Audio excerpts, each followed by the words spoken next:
All right, ready to dive deep into some sacred geometry. Always up for a good geometry deep dive. Today, we're tackling the Vesica Piscis. Ah, the Vesica Piscis, such a fascinating shape. I know, right? It looks so simple, but there's so much depth to it. Exactly, it's been popping up everywhere for centuries, from ancient myths to Gothic cathedrals. It's like a secret code hidden in plain sight. Maybe it's trying to tell us something. Fortunately, we've got Randall Carlson's article, The Meaning of Sacred Geometry, Part 3, The Womb of Sacred Geometry, to guide us. He really breaks down the symbolism and history of the Vesica Piscis. Carlson starts by revisiting this concept of the primordial point as the seed of creation. Right, that idea that everything emerges from a single point. And then he asks this really thought-provoking question. If the point is the seed, what's the womb? Okay, now I'm intrigued. What is the symbolic womb? Carlson suggests it's the Vesica Piscis itself. Hmm. It represents the feminine principle of creation, the space where potential becomes reality. I see. So it's like the vessel that nurtures and gives birth to the seed of creation. Exactly. And if you think about how the Vesica Piscis is formed, it makes sense. Yeah, remind me how that works again. Picture two identical circles overlapping, with their centers just touching each other's edges.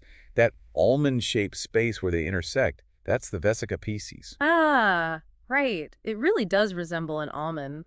Or even, well, Exactly. A fish bladder, which is where the name Vesica Piscis comes from. Right, vessel of the fish. It's amazing how such a simple construction can lead to something so symbolically powerful. It really is. But okay, we have the shape, it has a fancy name, but what makes it so special? Why all the fuss about the Vesica Piscis? Well, for one thing, it embodies this beautiful duality. How so? You have these two distinct circles, representing perhaps spirit and matter, or male and female energies, coming together to create something entirely new. So it's like a visual representation of how seemingly opposing forces are actually intertwined. Exactly. Scholar Rachel Fletcher describes it as that which mediates spirit, or the psyche, or soul. It's like the meeting point, the bridge between those realms. Precisely. And that idea is echoed in spiritual traditions around the world. Carlson particularly highlights its connection to early Christianity. Oh, right. The Vesica Piscis shows up in Christian art all the time, doesn't it? It does. Often surrounding depictions of Christ, symbolizing both his divine nature and the age of Pisces he ushered in. It even has ties to the Egyptian ankh, the symbol for life. It does. And then there's that fascinating link to the wound in Christ's side. Whoa, okay, I'm curious. Go on. Carlson suggests that this wound, often depicted within the Vesica Piscis, represents the separation of the sexes, like the story of Adam and Eve in Genesis. So the wound symbolizes that division, a breaking apart of wholeness. Right. And it ties into the concept of humanity's fall from a state of unity. Like we were once whole but became separated. Precisely. It's a theme that appears in other myths as well, like the story of Lancelot's unhealing wound in the Grail legend. It's as though the Vesica Piscis embodies both the separation and that potential for reunification. A profound thought. And it gets even more interesting when we consider its mathematical properties. Okay, math time. What's so special about the proportions of the Vesica Piscis? Well, the ratio of its length to its width is the square root of 3 to 1. The square root of 3. Yes. This gives us what's called the root 3 rectangle, a key element in something called dynamic symmetry. Dynamic symmetry. Didn't we talk about that in a previous deep dive? We did. It's a principle of harmonious proportions that the ancient Greeks used in art and architecture. And the root 3 rectangle, derived from the Vesica Piscis, embodies a unique principle of self-reproducibility. Self-reproducibility. It means it can be subdivided into smaller, proportionally related rectangles infinitely. So like a fractal pattern that maintains its harmony no matter how you scale it. Precisely.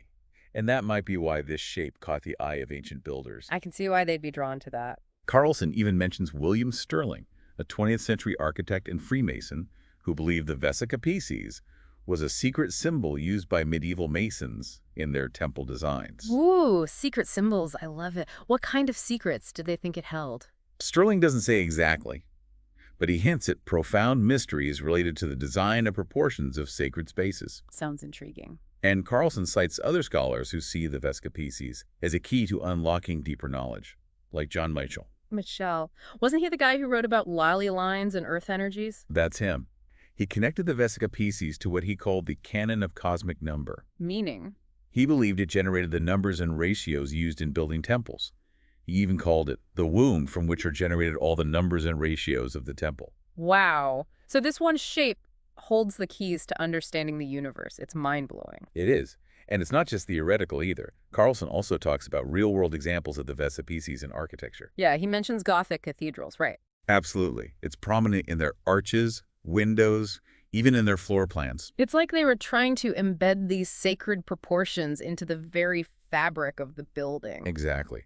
And then there are those ancient earthworks in North America. Oh, right. The ones in Louisiana.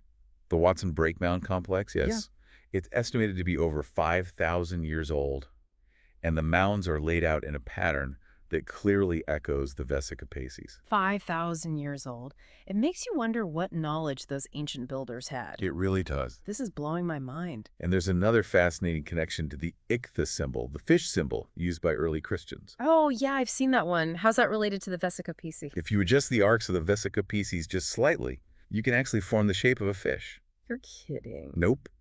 And Carlson suggested this reinforces that symbolism of the Vesica Piscis as a bridge between realms, with the two arcs representing heaven and earth. So it's like those two realms are bound together by the fish or the Vesica Piscis itself. That's the idea.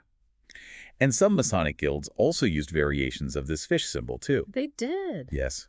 Carlson suggests they saw themselves as uniting heaven and earth through their craft, much like the Vesica Piscis unites those two circles. A symbolic language embedded into their work. Exactly. It really makes you think about how much symbolism we miss in the world around us, particularly in architecture. It's like a whole other layer of meaning just waiting to be decoded. Speaking of decoding, Carlson mentions a connection between the Vesica Piscis and gematria. Ah, yes, gematria. Isn't that where you assign numerical values to letters and words to uncover hidden meanings? That's right. Carlson quotes these architects, Bly Bond and William Simcox Leah. They believed that the ichthys symbol, and by extension the Vesica Piscis, played a role in the gematria of early Christianity. So the Vesica Piscis isn't just a geometric shape, it's also a symbolic code that can be translated into numbers and words. Exactly. It's like a puzzle with multiple layers, and each layer reveals more intricate meanings and connections. We're getting pretty deep here. Indeed. I'm starting to see why Carlson calls the Vesica Piscis a doorway between worlds. And he isn't just talking about physical worlds. He's talking about inner worlds, realms of consciousness and understanding. So it's a key to unlocking hidden knowledge both within ourselves and in the universe around us. Precisely. Remember, the Vesica Piscis emerges from the intersection of those two circles, two seemingly separate entities. Perhaps it invites us to explore the spaces where those separations dissolve, where duality gives way to unity, where knowledge and understanding are born. This is making my head spin in the best way possible. I can't believe how much depth and symbolism is packed into this one geometric shape. It truly is remarkable. And it makes you wonder, what other secrets might be hidden within the realm of sacred geometry?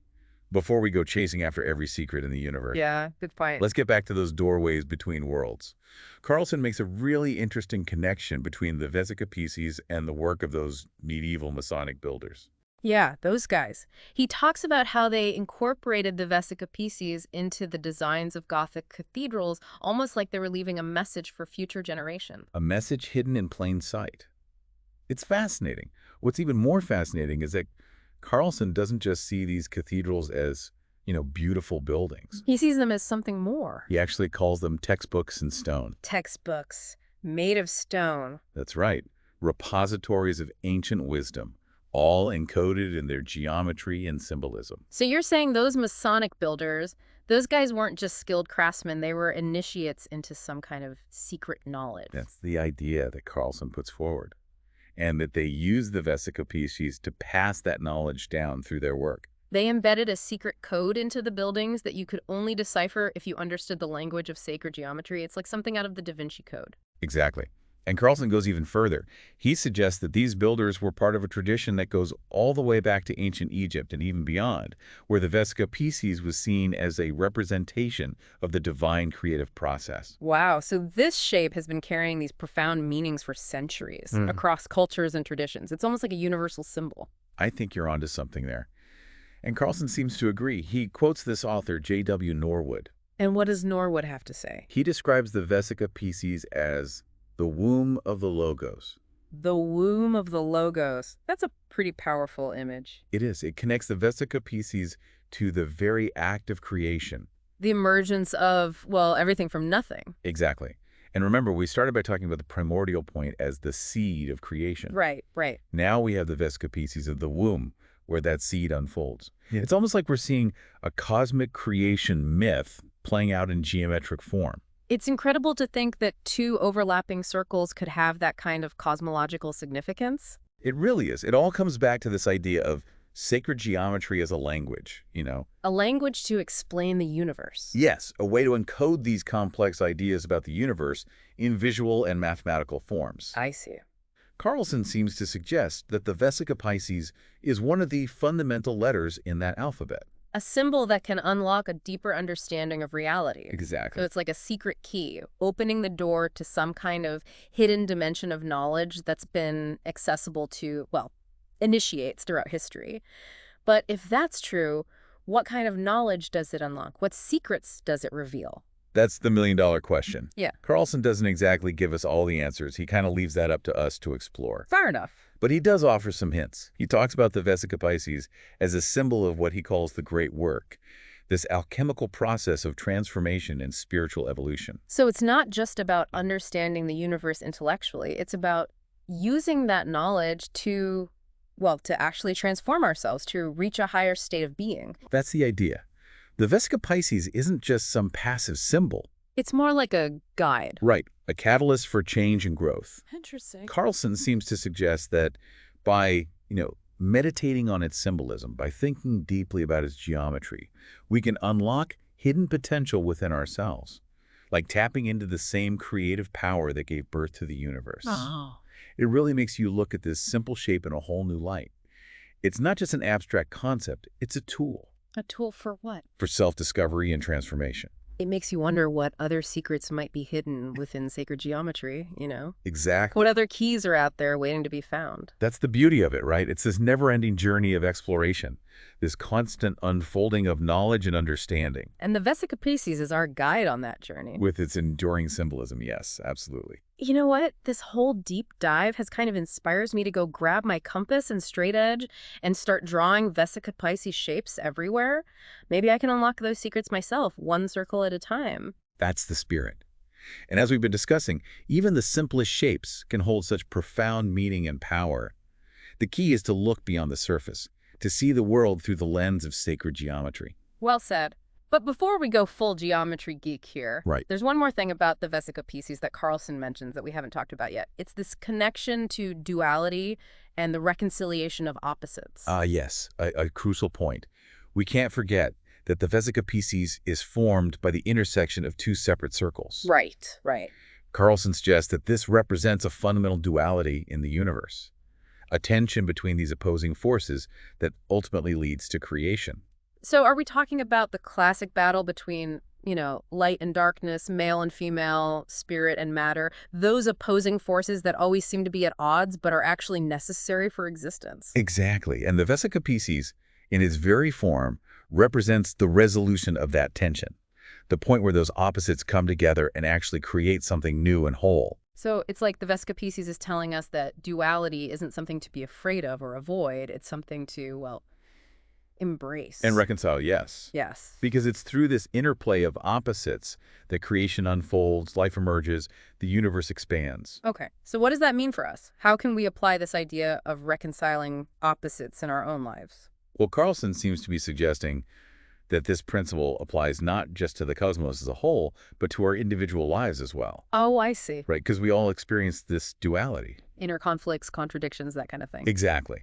But it's through reconciling those opposites within ourselves, finding balance and harmony, that we achieve wholeness and, well, true fulfillment. So the Vesica Piscis isn't just a symbol of cosmic creation. It's also a model for, personal growth and transformation. Precisely. It's an invitation to acknowledge the dualities within ourselves, to embrace our inner contradictions, and to strive for that point of intersection, that space where opposites meet and create something new and, well, beautiful. So it's not about denying or suppressing our dualistic nature. It's about integrating it. Yes, finding that balance where those opposing forces can coexist and actually enhance each other. That's a profound thought. It really speaks to the transformative power of well, sacred geometry, doesn't it? It does. By contemplating these shapes, understanding their symbolism, we can gain new perspectives, not just on the universe, but also on ourselves. Unlock hidden potential. Right. And embark on a journey of self-discovery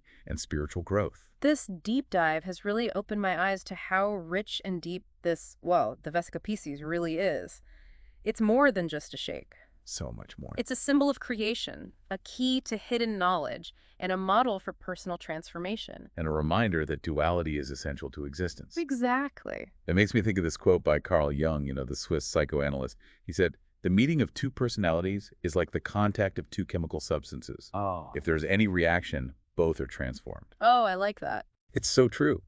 And maybe the Vesica Piscis, with its symbolism of duality and unity, is a visual representation of that very process, that alchemical transformation that happens when opposites meet. That suggests that even conflict and tension can lead to growth and change. If we have the right mindset, yes.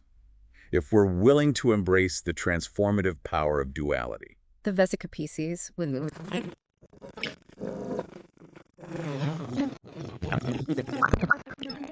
Relevant for the world around us, absolutely. This has been such an enlightening deep dive. I feel like I've only scratched the surface of the Vesica Piscis. It's true. There's always more to explore, so much more to learn. That's what makes it so exciting. It sparks our curiosity. It does. It ignites our imaginations and reminds us that there's always more to learn, more to explore, more to discover about the universe and about ourselves. Exactly.